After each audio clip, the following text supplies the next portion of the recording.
Começando agora mais um Comé Urgente. E no programa de hoje vamos falar de um caso que está assombrando a população de Crystal Lake. Um assassino mascarado está fazendo inúmeras vítimas jovens. Coloca na tela aí. Coloca na tela aí o vagabundo. Coloca aí na tela esse canalha. E já vamos rodar uma matéria com tudo sobre esse caso. Mas antes já deixa seu like aqui que dá trabalho fazer isso, meu filho. Roda aí.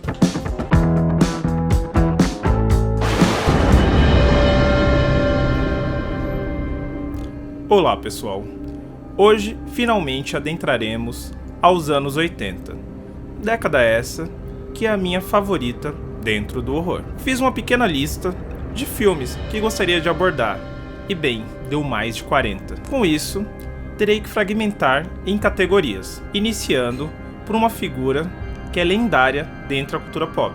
Estou falando de Jason e a saga Sexta-feira 13. Minha relação com os anos 80 tem ligação direta com o fato de eu ter sido uma criança nos anos 90. Vou falar agora com o público mais jovem no Comé. Calma aí.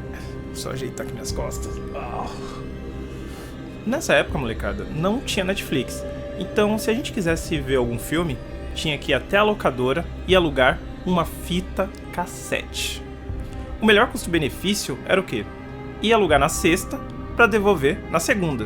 Porque aí você teria 3 dias para conseguir ver o filme mais de uma vez. E o processo de escolha também era mágico.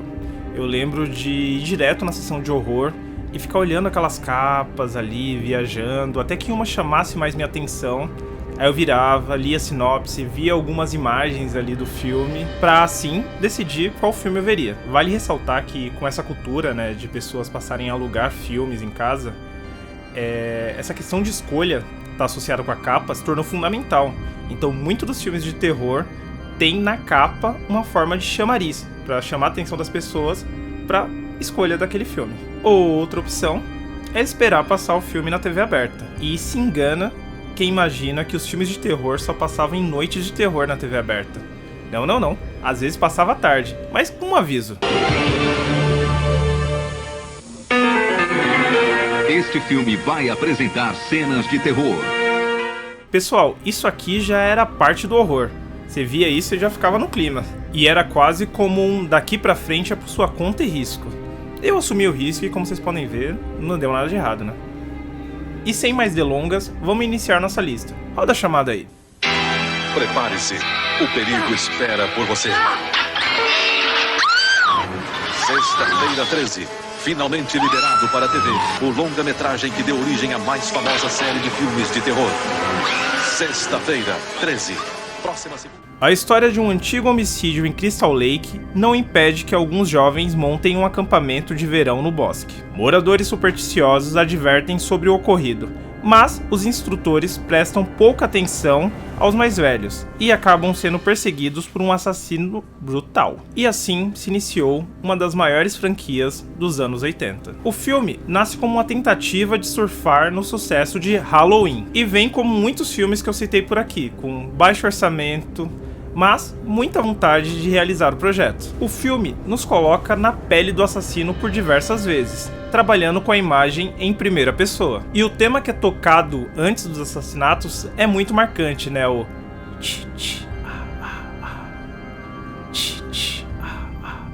Durante muito tempo eu imaginei que de fato ele estava fazendo esse titi-a-a, mas depois descobri que na verdade significava mamá, que significa kill mom, traduzindo mate mãe. E essa seria a voz do pequeno Jason falando pra mãe dele cometer assassinatos. E como eu já coloquei ali na descrição, né, do vídeo, não tem jeito, pra falar sobre essa série eu vou ter que entrar em spoilers. E esse é um dos maiores spoilers do primeiro filme, que é o filme do Jason, que não tem o Jason. Na real até tem, ele aparece ali no final, mas quem tá cometendo os assassinatos é sua mãe. Então é Pamela Voorhees que inicia esse legado do horror. E sua motivação é que anos atrás, seu filho, Jason, acabou morrendo por conta do descuido de alguns instrutores. Acontece que Jason tinha hidrocefalia, por isso ele tinha aquela aparência e necessitava de mais cuidados. E os instrutores resolveram fazer sexo e deixaram o garoto no lago sozinho. onde ele supostamente morreu afogado. Eu coloco esse supostamente porque a gente já viu que o Jason vai retornar, e vai retornar muitas vezes, porém a mãe dele não sabia. E aqui nasce uma das maiores místicas dentre essa saga, que é a do Jason matar adolescentes após fazer sexo. A ligação está diretamente envolvida com a sua morte. E fica aqui o meu elogio à brilhante atuação de Betsy Palmer como Pamela Voorhees. Ela entrega uma assassina de primeira. E já que estou falando de um vídeo com spoilers, eu preciso falar sobre o final, onde ela literalmente perde a cabeça. Mais pra frente veremos consequência desse ato. Galera, aqui eu vou mudar um pouco minha forma de análise, uma vez que são 8 filmes, e também porque a estrutura base da saga Sexta-feira 13 não se altera muito. São adolescentes que vão até o Lago Cristal, né, o Crystal Lake, fazem sexo e são mortos por Jason. Eu recentemente assisti esses 8 filmes, né, até para me preparar para esse vídeo, e não senti o cansaço com essa fórmula. E eu vou revelar aqui o porquê. É que cada filme vai desenvolvendo o Jason aos poucos. Uma vez que no primeiro filme ele não aparece, né, ele aparece ali no final de forma primorosa. E conforme vai avançando os filmes, Jason vai ganhando novas camadas até se tornar essa lenda que nós conhecemos. Outro aspecto também que me deixava muito na história é esse ar de lenda urbana. Uma vez que no primeiro filme só é citado o que aconteceu, né, até mostra uns flashes, mas a partir de então, os outros filmes se tornam capítulos dessa lenda. Então, quando os mais velhos avisam sobre Crystal Lake, a gente já sabe do que se trata. E como Jason vai ganhando vida, né, e matando geral.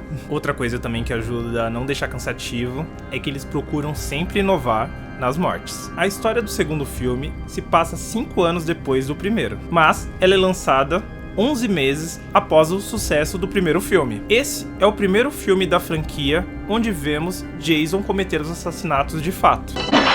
Jason!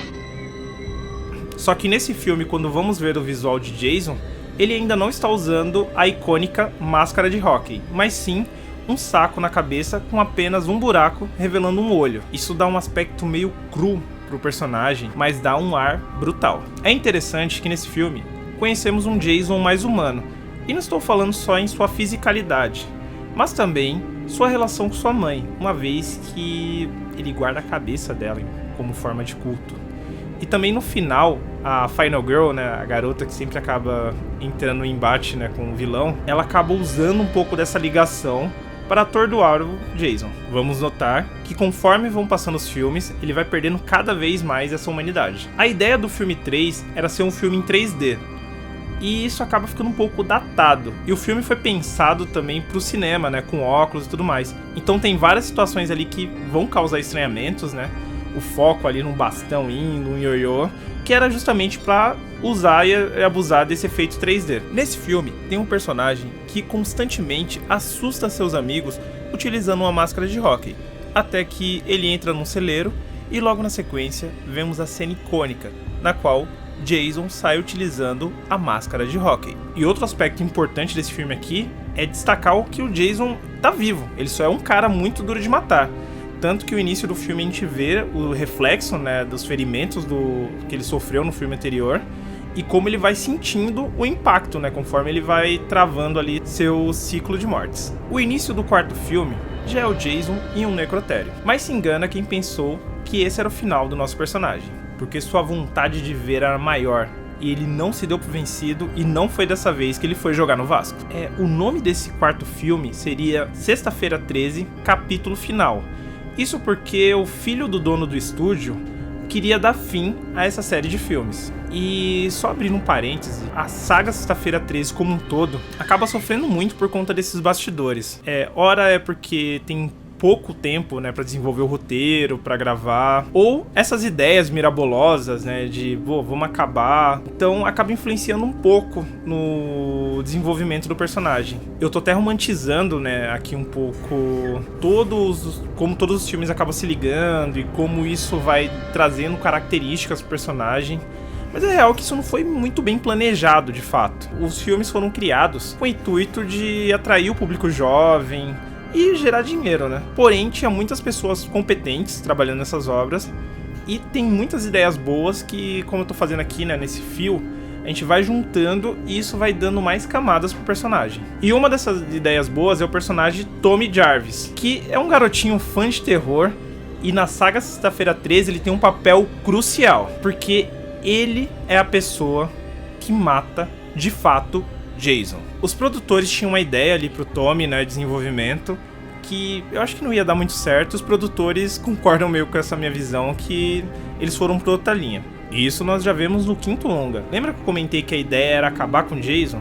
Então, nesse quinto, eles tentam dar uma continuidade, mas sem o personagem principal. O Jason, de fato, só aparece aqui em flashbacks ou alucinações de Tommy. Nesse filme, até temos um Jason, mas no final descobrimos que na real não era ele. Nem vale muito a pena eu ficar entrando em detalhes sobre esse filme, porque eu confesso que esse é o que eu menos gosto dentre os 8 que eu tô analisando aqui. O que mais destaca mesmo aqui é o final ali, né, onde vemos Tommy já numa instituição psiquiátrica, e ele acaba usando a máscara do Jason, né, ali no final, dando a entender que a ideia dos produtores era o quê? Ele assumir a máscara do Jason. Mas como esse filme sem o Jason já foi um fracasso e outra pessoa usar a máscara dele não funcionou tanto, eles abandonaram essa ideia e vem com um filme muito bom. Se o anterior eu não gostava tanto, o sexto posso considerar como um dos meus favoritos. E se o Tommy foi o responsável pela morte do Jason, adivinha só quem foi responsável por trazer o personagem de volta à vida? Isso mesmo, Tommy Jarvis. No quinto filme ele já mostrava que estava um pouco perturbado e traumatizado com os acontecimentos, né, quando ele era criança e quando ele matou o Jason. E aqui nós vemos que, com o passar do tempo, nada melhorou. Então ele queria botar um ponto final nessa história. Então ele foi até o túmulo do Jason, a gente até vê o corpo dele já em estado de decomposição ali. O que ele faz? Ele enfia uma barra de metal no coração do Jason e se prepara para queimar o corpo. Só que é aí que um raio atinge essa barra de metal e traz de volta Jason. Só que agora, como conhecemos, como um morto-vivo. Esse filme abraça o sobrenatural, né? Uma vez que traz o Jason dessa forma pra vida.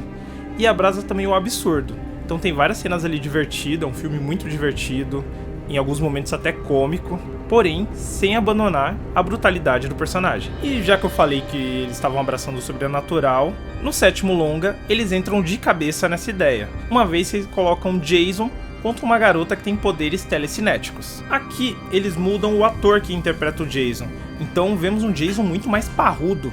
Isso dá um ar de imponência e perigo pro personagem. Outro destaque muito positivo desse filme é a maquiagem do Jason, uma vez que nesse embate, né, com essa garota com poderes telecinéticos, ela tira a máscara dele e vemos um trabalho de maquiagem primoroso. O último filme que eu vou abordar aqui, Sexta-feira 13, parte 8, ele entra naquela lista dos filmes que não é tão bom. A ideia era levar Jason até Nova York, porém gravar em Nova York é meio caro, então boa parte do filme é rodado dentro de um navio. E acho que em termos de desenvolvimento do personagem, o que vale destacar desse longa, né, o que dá pra extrair, é novamente a maquiagem do Jason. Ele tá novamente com aquele aspecto parrudo, né, e como ele passa um tempo na água, ele tem meio que um aspecto de musgo, enfim, é trabalhado musgo no rosto, ele meio mais molhado, isso é bem legal no filme. Nem preciso falar de como o Jason acabou entrando, né, na cultura pop, se tornando um ícone, entrando pro hall do horror, né, como um dos personagens mais célebres, e esse aspecto implacável do assassino que nunca morre